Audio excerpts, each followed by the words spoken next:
అండి. ఈరోజు అయితే చాలా ఆనందం వేసింది. ఎందుకంటే ఈ బీర చెట్టు పెట్టాము, పెట్టిన దగ్గర నుండి ఒకటే కోతులు తినడం ఇట్లా జరుగుతుంది. అయితే ఈరోజు ఆశ్చర్యం ఏంటంటే మా నిర్మల కరివేపాకు కోసుకురావడానికి కానీ వచ్చింది. వచ్చి కాయలు చూసింది. ఇదిగో చూడండి బీరకాయలు. అయితే ఇవి ఇంకా పంటకు రాలని కానీ నిజంగా రెడీ అయిపోయి ప్లేటును కత్తిరి తీసుకొచ్చాను. ఇంకా రెడీ అవ్వలేదు. వాటికి ఏదన్నా కడతాను. ఎందుకంటే కోతులు బేవచ్చు మరి ఎందుకు చూడలేదు. ఇవిగండి ఈ రెండు. దీనికి మేము నిజంగా ఎంత లిక్విడ్ ఇస్తున్నామంటే అది మాకే తెలుసండి. చాలా అంటే చాలా మొక్కలకి. అయితే మేము నిజంగా చాలా కాస్తున్నాయి. కాసినా కూడా మేము తినట్లేదు. ఇంకో చూడండి ఇంకో చోట ఉన్నాయి. మా చెట్టు అటు వెళ్ళింది. అగో చూడండి అయ్యండి. అయ్యో అదిగో చూడండి.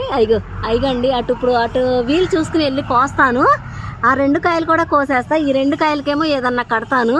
కట్టిన తర్వాత మళ్ళీ ఒక రీల్ తీసి మీకు పెడతాను. ఓకే అండి, బాయ్, థ్యాంక్ యూ.